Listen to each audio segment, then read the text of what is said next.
जय सिया राम। रामचरितमानस में बालकांड दोहा संख्या 227। बागु तड़ागु बिलो कि प्रभु हर्षे बंधु समेत, परम रम्य आराम यहु जो राम ही सुख देत। यहाँ तक हम लोगों ने कल पाठ कर लिया था। चहु दिस चितई पूछ हिमाली गण, लगे लेन दल फूल मुदित मन। अब कहते हैं कि राम इस संसार में धर्म की स्थापना के लिए आए हैं और मर्यादा पुरुषोत्तम है। तो वो जीवन में एक एक छोटी से छोटी बात का भी कैसा आचरण होना चाहिए, कैसा अनुशासन होना चाहिए, और हर काम की मर्यादा है। ये नहीं कि सिर्फ बड़े बड़े कामों की ही मर्यादा है जीवन में, छोटे छोटे कामों में कोई मर्यादा का ध्यान देने की आवश्यकता नहीं है। मर्यादा है तो फिर है। तो वो भी यहाँ पर सिखाई जा रही है बात राम के चरित्र के द्वारा कि चहुदिस चितई पूछ मालिगन। जब पुष्प वाटिका में पहुंच गए हैं तो पहला काम करते हैं, सौंदर्य भी देख लिया वाटिका का, कैसे फूल खिले हुए ये भी देख लिया, लेकिन पहला काम कर रहे हैं कि चारों दिशाओं में देखते हैं और जब माली नजर आता है तो उससे पूछते हैं, उससे आज्ञा लेते हैं। लगे लेन दल फूल मुदित मन, और जब उससे परमिशन ले लेते हैं तो बड़े ही प्रसन्न मन से वहां से पुष्प लेने लगते हैं। ते अवसर सीता तह आई, गिरिजा पूजन जननी पठाई।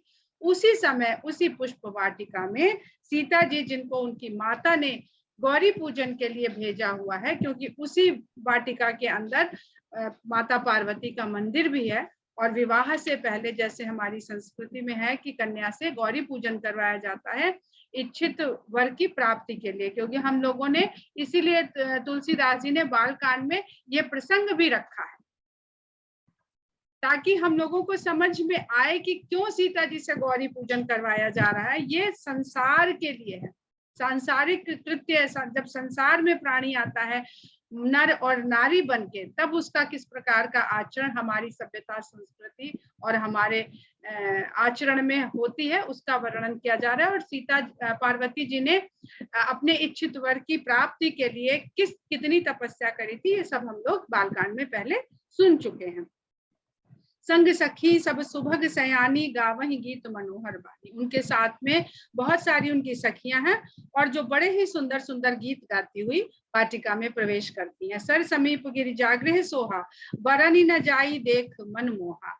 और सरोवर के समीप ही माता पार्वती का मंदिर है, जिसको देखते ही मन मोहित हो जाता है। मज्जन करी सर सखिन समेता, गई मुदित मन गौरी निकेता। सखियों के साथ उस सरोवर में स्नान करके फिर प्रसन्न मन से गौरी के मंदिर में प्रवेश करती हैं सीता जी। पूजा कीन्ही अधिक अनुरागा, निज अनुरूप सुभग वर मांगा। बहुत प्रेम से गौरी माता का पूजन करती हैं और अपने अनुरूप योग्य वर माता से मांगती हैं। एक सखी सिय संग बिहाई, गई रही देखन फुलवाई। अब जो सखियों का झुंड आया हुआ था और सभी किशोरियां हैं, जब राम किशोर हैं तो ऑब्वियस सी बात है कि सीता जी भी किशोरी हैं, और जब सीता जी किशोरी हैं तो उनकी सखियां भी सब किशोर अवस्था की हैं। तो किशोरियों का क्या स्वभाव होता है, चंचल होती, कोई इधर जाएगी कोई उधर जाएगी, कोई ये देखेगी कोई वो देखेगी। तो उस झुंड में से एक सखी निकल करके फुलवारी घूमने चली गई, देखने चली गई। ही दो बंधु बिलो के जाई, प्रेम विवश सीता पही आई। और फुलवारी देखते देखते उसने वहां पे दोनों भाइयों को देख लिया फूल देते हुए, और ऐसी प्रेम में विवश हो गई कि दौड़ती हुई वहां से सीता के पास आती है। दास दशा देखी सकिन, पुलक गात जल नैन, कहु कारण निज हर्ष कर, पूछी ही सब मृदु बैन। अब राम को देखने के बाद उसकी जो दशा हो रही है, प्रेम हर्ष के कारण उसका तन पुलकित हो रखा है और आंखों में जल भरा हुआ है। ये भगवान के सानिध्य का, ध्यान का, ये हमारा शरीर जिस भाव में जब डूबता है ईश्वर के भाव में, तो ये शरीर की अवस्थाएं होती हैं जो हमें बताता है कि आप किसी ईश्वरीय बोध के समीप हैं, चाहे ध्यान से और चाहे साक्षात रूप से। आप कभी भी किसी बहुत ऐसे तीर्थ में जाइए, वहां पर आप इन परिवर्तनों को अपने शरीर में सहज रूप से अनुभव कर सकते हैं। तो तासु दशा देखी सखिन, जब उसकी ये दशा देखी सखियों ने तो कहती है कि भाई क्या बात हो गई, किस कारण से तुम इतनी हर्षित, इतनी फूली फूली दिख रही हो। और सब बड़े मीठे मीठे वचनों से, सहेलियां हैं आपस में, बहुत प्यार से, छेड़खानी से, अधिकार से बात करती हैं। देखन बाग कुंवर दुई आए, बय किशोर सब भांति सुहाए। तो कहती है कि हम ही लोग नहीं, यहाँ दो किशोर युवक भी आए हुए हैं बाग में, और उनको देखिए वो हर तरह से बहुत सुंदर हैं। श्याम गौर की भी कहो बखानी, गिरा अनयन नयन बिनुबानी। कहती है कि जो दो हैं वो एक सांवला और एक गोरा है, मगर मैं उनके रूप का वर्णन कैसे करूं, क्योंकि देख के आ रही है, बहुत सुंदर चौपाई है, आंखों से देख के आ रही, तो कह रही मैं उनके रूप का वर्णन करूं कैसे, करूं तो करूं कैसे, क्योंकि गिरा अनयन, वर्णन करने के लिए वाणी की आवश्यकता होती है, और वाणी के पास नेत्र नहीं है। गिरा अनयन, गिरा माने वाणी, तो वाणी के पास तो नेत्र नहीं है, और जिन नैनों ने देखा है उनके पास वाणी नहीं है। तो इंद्रियों से परे भगवान को क्यों कहा जाता है? इंद्रिय, एक आंख का काम है देखना, वो देखेगी, वो बोल नहीं पाएगी, बोलने के लिए वो दूसरी इंद्रिय पर निर्भर कर जाएगी। ये संसार ऐसे ही चलता है, एक दूसरे पर निर्भर होकर चलता है, इसीलिए भगवान को हर चीज से परे कहा जाता, वो किसी चीज के ऊपर निर्भर नहीं करते हैं। तो इतनी सुंदर ये बात कहती है कि जिन नैनों ने देखा है उनके पास वाणी नहीं है, और जिन वाणी से मुझे बताना है उनके पास नयन नहीं है। तो जो भाव नयन को मिला है वो वाणी पूरी तरह से कहने में असमर्थ है। इसका अर्थ ये होता है कि जब भी हमसे अगर कोई पूछे कि आप ध्यान करती हैं या आपको भाव आता है, तो क्या भाव आता है, तो आप कभी नहीं बता सकते हैं, क्योंकि जो अनुभूति होती है उसको शब्द नहीं दिए जा सकते हैं, उसको केवल और केवल अनुभव किया जा सकता है। सुनि हर्षी सब सखी सयानी, सियहि अति उत्कंठा जानी। उसकी ये बात सुन करके सभी जो सखियां थी वो बहुत खुश हो गई, और सीता जी के हृदय में भी ऐसे किशोरों को देखने की इच्छा जाग उठी। एक कही नृपसुत तैयाली, सुने जे मुनि संग आए काली। तो एक कहती है मैंने ऐसे सुना है कि वही दोनों राजकुमार होंगे जो विश्वामित्र मुनि के साथ कल ही पधारे हैं जनकपुरी में। जिन निज रूप मोहनी डारी, कीन्हे स्वबस नगर नर नारी। जिन्होंने अपने रूप की मोहिनी इस प्रकार फैलाई है कि पूरे नगर के स्त्री पुरुषों को अपने वश में कर लिया है। वर्णत छवि जहाँ तहाँ सब लोग, अवश्य देखी यही देखन जोगो। जिनकी छवि का वर्णन जहां भी चले जाओ इस समय बस उनके ही रूप सौंदर्य छवि का वर्णन हो रहा है, और जिसे देखो वो यही कह रहा है कि उनको जरूर देखना चाहिए, क्योंकि वही देखने योग्य है। बस इस संसार में अगर कोई देखने योग्य है तो ये दोनों राजकुमार ही हैं। सासु बचन अति सिए ही सुहाने, तरस लागी लोचन अकुलाने। अब जब इस तरह से उनका वर्णन किया जा रहा है कि कहने से बताने से पता नहीं चलेगा, इनको अगर देखना है कैसे तो देखना ही पड़ेगा। तो ये सुनकर सीता जी को बहुत अच्छी लगी ये बात, बहुत उनके मन को भाई, और उनको दर्शन करने के लिए, उनको देखने के लिए उनके नेत्र भी व्याकुल हो उठे। चली अग्र करी प्रिय सख सोई, प्रीति पुरातन लखई न कोई। वो उसी सहेली को बोली अच्छा चलो तो जरा दिखाओ आगे चल के किधर है। तो वो आगे चली और पीछे इन लोगों को सबको लेकर के चली। जब वो चली सीता जी उस सखी के पीछे, तो उनके हृदय में जो पुरानी प्रीति थी वो उत्पन्न हो गई, और उसको बाहर से कोई देख नहीं पाया, क्योंकि वो वही आदि शक्ति हैं जिनको मनु महाराज ने तपस्या के बाद जब भगवान का दर्शन किया था, तो भगवान राम की छवि के रूप में उन्होंने परम ब्रह्म परमेश्वर का दर्शन किया था, और उनके साथ उनके वाम अंग में जिस आदि शक्ति को देखा था, तो वह आदि शक्ति इस संसार में उनसे विलग रूप लेकर के अवतरित हुई हैं। तो वो फिर से उनके दर्शन करने को जा रही हैं। माया सदा ब्रह्म की ओर ही रहना चाहती है, वो संसार को ब्रह्म से दूर रखना चाहती है, पर स्वयं सदा ब्रह्म की ओर ही उन्मुख रहना चाहती है। सुमिर सिय नारद बचन उपजी, प्रीति पुनीत चकित विलोकित सकल दिश, जनु शिशु मृगी सबीर। अब नारद के वचन सीता जी को याद आ गए। नारद जी का काम ही था, कन्या हुई, विवाह योग्य हुई, और उन्होंने जाके बता दिया कि भाई इसको कैसा कैसा वर मिलेगा।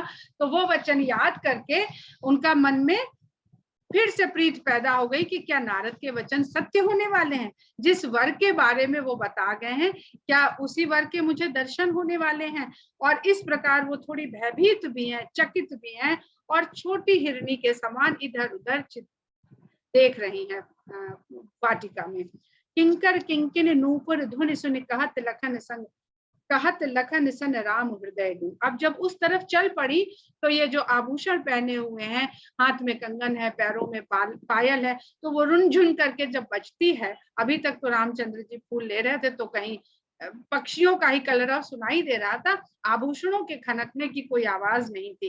तो जब कंगन और नूपुर की ध्वनि आती है तो रामचंद्र जी लक्ष्मण से हृदय में विचार करते हैं, सुनते हैं और हृदय में इस बात को महसूस करते हैं और कहते हैं, मानव मदन दुदुम्भी दीनी मनसा विश्व विजय कह कीनी। अब राम कामदेव जो नारद का कुछ नहीं बिगाड़ सके, जो खाली भगवान के भक्त, शंकर ने तो उनको भस्म ही कर दिया।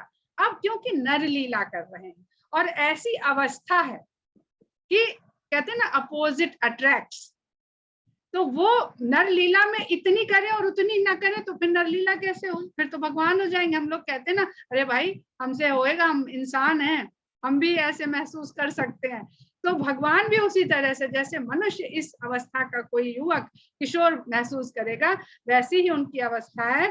तो कहते हैं लक्ष्मण जी से, उन आवाजों के सुन के हल्की सी खनखनाहट हुई होगी और कहते हैं ऐसा लगता है कि कामदेव ने समस्त विश्व को विजय कर लेने के लिए नगाड़े पर चोट कर दी और दुदुम्भी बजा दी है। जब भगवान ब्रह्म खुद ही प्रेम के वशीभूत हो जाए तो सारा जगत ही उस प्रेम में डूब जाएगा।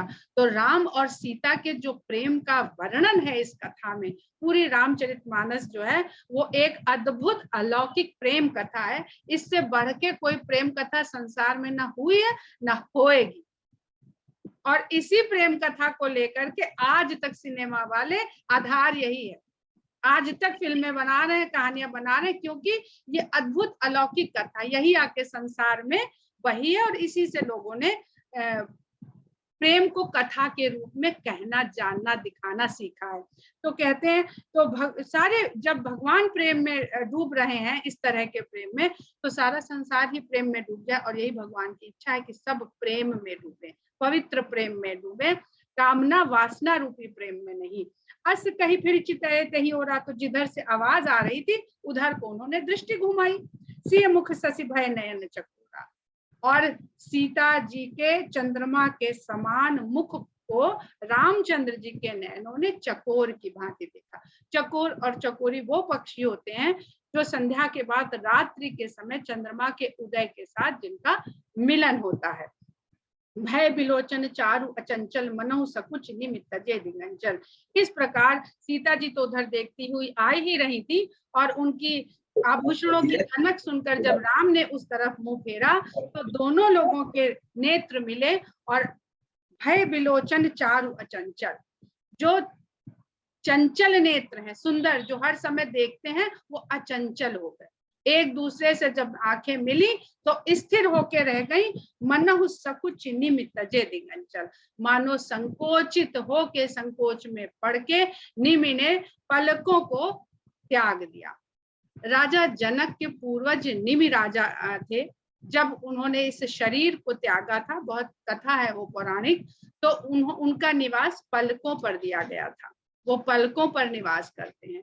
तो जो निमि का स्थान पलकों पर है और जब वो पलकों पर रहते हैं उसी के कारण पलकें हर समय गिरती रहती हैं, चलायमान रहती। बहुत आध्यात्मिक, बहुत ऊंचा आध्यात्मिक इसमें संदर्भ है।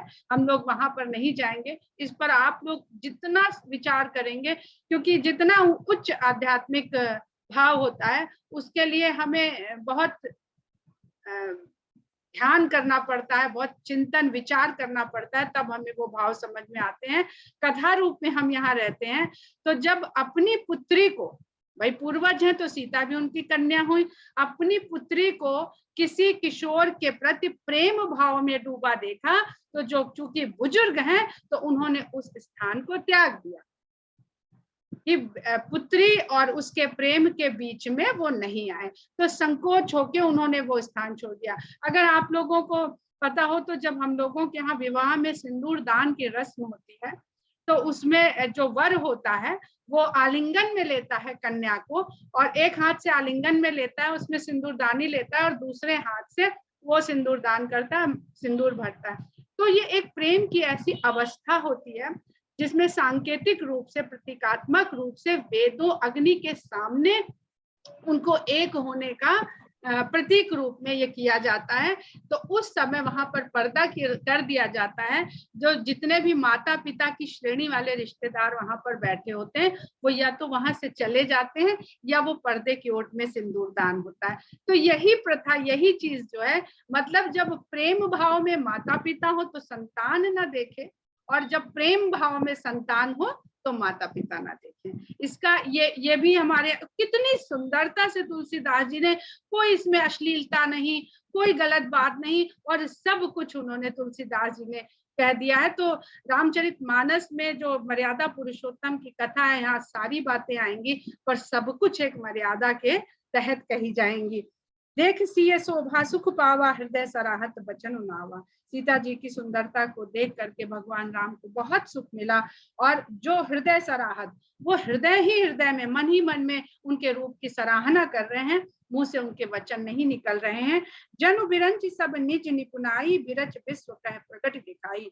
ऐसा लग रहा है जैसे विधाता के पास इस सृष्टि को बनाने की जितनी निपुणता थी, जितनी कुशलता थी, वो उन्होंने आज विश्व के सामने उड़ेल के रख दी है कि जितना कुशलता मेरे पास इस सृष्टि को सौंदर्य प्रदान करने का है, वो मैंने यहाँ पर सब लगा दिया है। ऐसा रामचंद्र जी का भाव है सीता जी के सौंदर्य को देखकर।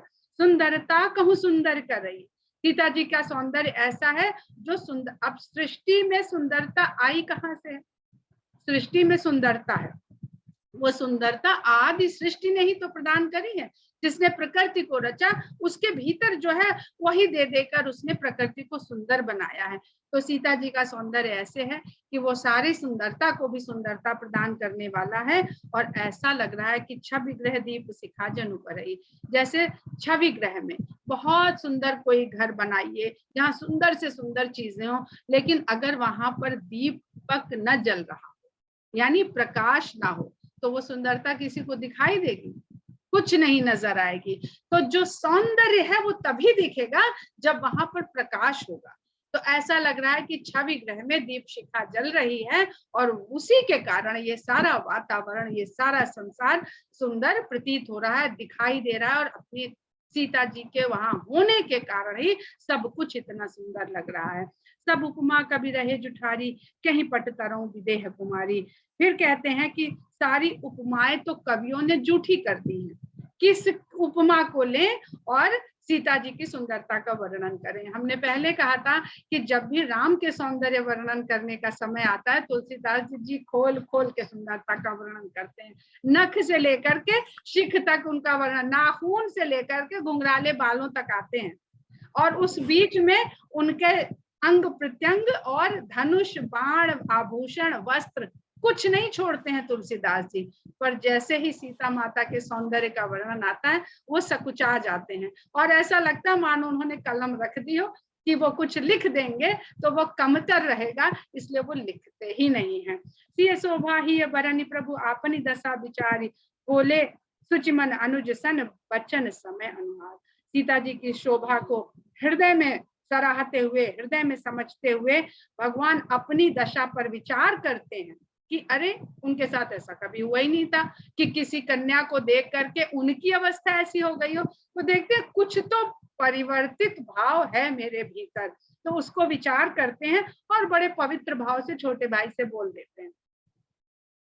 समय के अनुसार तात जनक तनयाय है सोई, धनुष यज्ञ जही कारण है। कहते हैं लक्ष्मण जी से कि हे तात, यही जनक की पुत्री है जिसके लिए धनुष यज्ञ हो रहा है। तो कैसे बिल्कुल इंफॉर्मेशन दे रहे हैं लक्ष्मण जी को कि जिसके बारे में हम लोग रास्ते भर सुनते हुए आए ना, ये वही राजकुमारी है। पूजन गौरी सखी लय आई, करत प्रकाश उफिरे फुलवाई।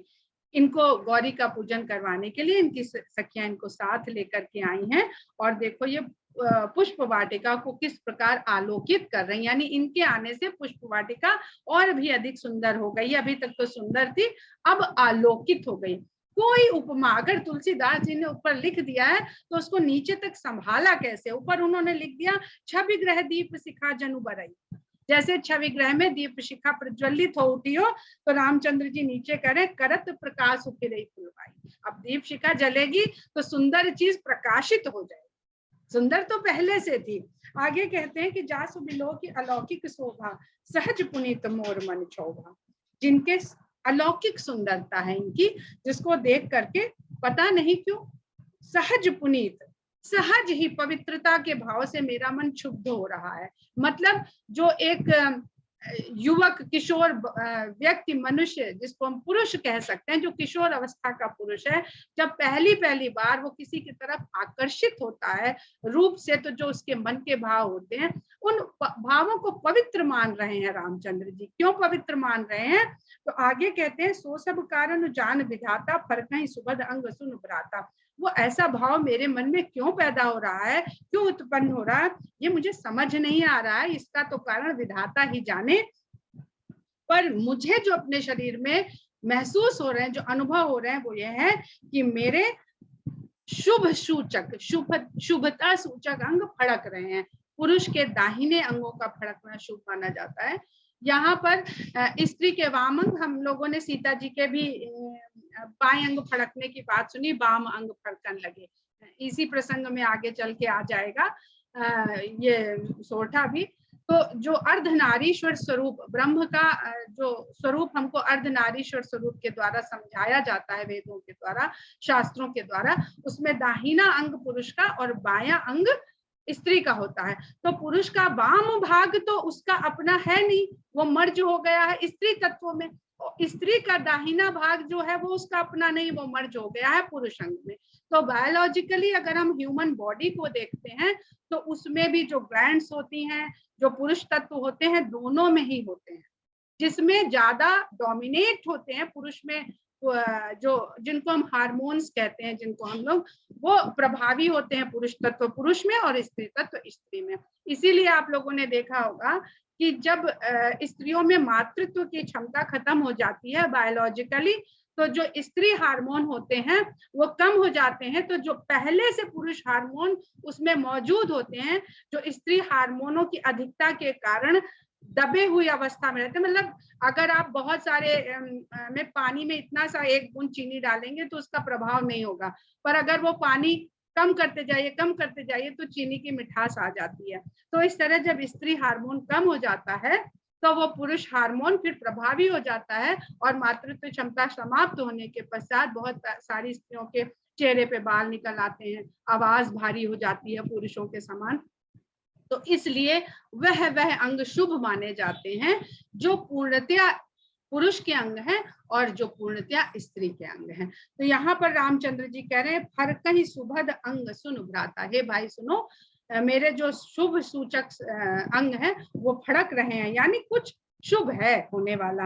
रघुवंशिन कर सहज सुभाऊ, मन कुपंथ पग धरई न काऊ। क्यों उनको लग रहा है कि कुछ शुभ होने वाला है? उनको अपने वंश परंपरा, अपने कुल परंपरा में ऐसा ही में देखने को मिला है कि सबका आचरण सदा सदाचरण रहा है। सबने सदा धर्म के आचरण पर ही किया है, सदाचार को ही अपनाया है। तो कहते हैं रघुवंशियों का तो ये स्वभाव है, सहज स्वभाव है कि उनकी वृत्ति में और प्रवृत्ति में उनका मन सपने में भी कुपंथ की ओर पग नहीं धरता। तो ये अब देखिए रावण का क्या था, रावण का आकर्षित होना सीता की तरफ और राम का आकर्षित होना सीता की तरफ, और हम सीता को माया मान के देख रहे हैं, तो राम प्रेमवश देख रहे हैं और रावण अहंकार वश बदला लेना है, प्रतिशोध लेना है, मजा चखाना है, वो इस तरह से देखता था सीता को। तो कहते हैं मोहि अतिशय प्रतीति मन केरी, मुझे अपने मन में बहुत प्रीति महसूस हो रही है इनको देख करके। यही सपने हूं पर नार नहेरी, क्योंकि रघुवंशियों ने तो कभी दूसरी पराई स्त्री की ओर देखा ही नहीं है, ध्यान ही नहीं किया है, और मेरा मन इनकी ओर आकर्षित हो रहा है। अर्थात ये परनारी नहीं है, ये मेरी ही होने वाली है। ये राम को आभास हो रहा है। जिनके लहाही नरी पुरन पीठी, नहीं पावही परती मनु डीठी। और रघुवंशियों के गुणों का बखान करते हुए राम कहते हैं कि रघुवंशियों का ये स्वभाव है, सहज स्वभाव है कि वो रण में शत्रु उनकी पीठ कभी नहीं देखता है। यानी वो लड़ते लड़ते अपने प्राण गंवा देंगे, लेकिन रण को छोड़ के पीछे नहीं लौटेंगे, और पराई स्त्रियों की तरफ जिनकी दृष्टि कभी नहीं उठती, यानी रण में पीठ नहीं दिखाते और पराई स्त्री की ओर दृष्टि सामना नहीं करते हैं उससे। मंगन लहाही न जिनका नाही, और यदि उनके यहाँ कोई मांगने वाला आ जाए तो रघुवंशियों के यहाँ से उसको नहीं शब्द सुनने को नहीं मिलता है। इसी का फायदा रावण उठाएगा अशोक वाटिका में। एक एक बात को ध्यान में रखते चलिए। वो भी रघुवंशी हो जाएंगी, जब वो विवाह कर लेंगी तो उनके गोत्र में आ जाएंगी, और रघुवंशियों की हर प्रथा का पालन करना पड़ेगा। तुलसीदास जी ने बहुत डिटेल से वहां पर सीता और रावण संवाद नहीं है, लेकिन रावण उनसे ऐसा कहता है, और इसलिए ये छोटी छोटी बातें जो रघुवंशियों का क्या किस तरह का आचरण है उसका विवरण धीरे धीरे तुलसीदास जी देते रहते हैं। ते नर बर थोड़े जग माही, ऐसे नर संसार में बहुत थोड़े ही हैं, पर रघुवंशी उनमें प्रमुख हैं। करत बत कहीं अनुज सन मन सिय रूप लुभान, मुख सरोज मकरंद छवि करई मधुपेव पान। इस प्रकार भाई से बात करते हुए और मन में सीता के रूप से लुभाए हुए इस प्रकार बात ऊपर से कर रहे हैं, लेकिन उनका जो मन है वो सीता के रूप के कमल में भंवरे की तरह मंडरा रहा, और उनके सौंदर्य का अभी भी रसास्वादन कर रहा है। चितवत चकित चहु दिस सीता कह गए नृप किशोर मन चिंता। इधर सीता जी ने देखा, अब वो फूल तोड़ रहे हैं तो इधर भी तोड़ रहे हैं उधर भी तोड़ रहे हैं, तो उतनी देर में सीता जी के आंखों से ओझल हो गया राम। तो सीता जी बहुत चकित होकर चारों ओर देखती हैं, चारों दिशाओं में, और सोचती हैं वो किशोर कहाँ गए, और चिंता हो जाती है कि अरे अभी तो देख भी नहीं पाए थे ठीक से, और चले गए क्या। जहाँ बिलो की मृग सावक नैनी, जनु तह बरिस कमल श्रित सेनी। और जिधर भी नजर उठा के देखती हैं तो छोटे शिशु हिरण की जिस प्रकार आंखें होती हैं सुंदर पर छोटी छोटी, वैसी आंखों से सीता जी फुलवारी में चारों ओर दृष्टि फेरती हैं, तो जिधर जिधर देखती हैं उधर उधर श्वेत कमलों की कतार सी बिछ जाती है। लता ओट सब सखिन लखाए, श्यामल गौर किशोर सुहाए। तो एक सखी उनको लता की ओट में छुपे हुए दोनों भाइयों को दिखाती है कि देखो वो रहे उस पेड़, उस लता के झुरमुट के पीछे दिखाई दे रहे, वो सांवले और गोरे तुमको दिख रहे हैं ना। देखी रूप लोचन ललचाने, हर्षे जन निज निधि पहचाने। और जैसे ही सीता जी को वो दिख जाते हैं तो उनके नेत्रों में उनको देखने के लिए फिर से लोभ आ जाता है, और हर्षित हो जाता है उनका मन, जैसे खोई हुई निधि फिर से उनको मिल गई हो। थके नयन रघुपति छवि देखे, पल कन्हियों परिहरे निमेशे। रामचंद्र जी की छवि को देख करके उनके नेत्र निश्चल हो गए हैं, पलकों ने उठना गिरना छोड़ दिया है, और ऐसा लगता है कि पलकों में से निमिष निमिष कहते हैं क्षण को, उस समय को जिसमें पलक गिर के नीचे ऊपर जाती है, उन्होंने भी पलकों ने भी गिरना छोड़ दिया है। अधिक स्नेह देह भैभोरी, शरद शशि जन चितव चकोरी। तो जिस प्रकार भगवान ने सीता के मुख को ऐसे देखा जैसे चंद्रमा को चकोर देखता है, तो सीता जी भी राम को देख के भाव विभल हो जाती हैं भीतर ही भीतर, और इस प्रकार देखती हैं जैसे शरद ऋतु के चंद्रमा को चकोरी देखती है। लोचन मग राम ही उर आनी, दीन है पलक कपाट सयानी। अब आंखों के रास्ते से जो राम की छवि उनके हृदय तक पहुंची, लोचन मग, आंखों के मार्ग से, राम ही उर आनी, राम जो हृदय तक पहुंचे अपनी छवि के द्वारा, दीन है पलक कपाट सयानी, पलकों ने कपाट बंद कर दिए, पलके बंद हो गई।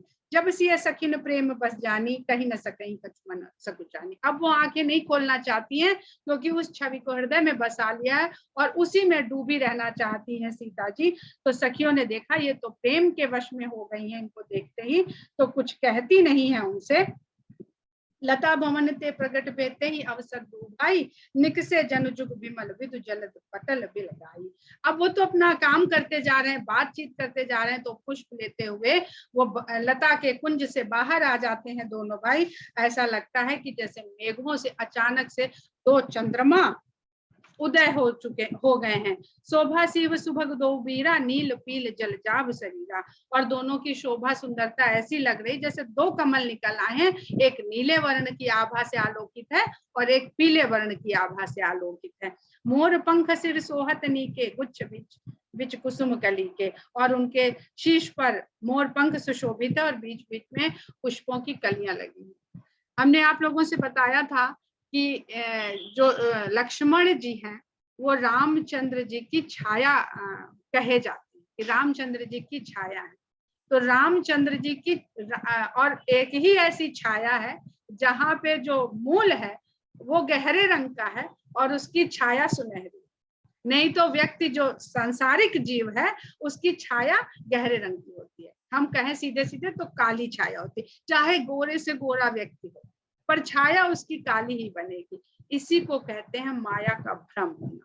और कहते हैं कि यह संसार हम माया के दर्पण में प्रतिबिंबित जो हो रहा है बस वो देख रहे हैं, कुछ है नहीं। जो पूरा संसार भगवान ने रचा है, चाहे वो 7 लोक मान लीजिए, चाहे पूरा ब्रह्मांड मान लीजिए, उसके केंद्र में अगर कोई है तो माया का एक दर्पण है जिस पर भगवान ब्रह्म की जितनी भी प्रतिबिंब होता है वो पलट कर आता है और वही हम देखते हैं।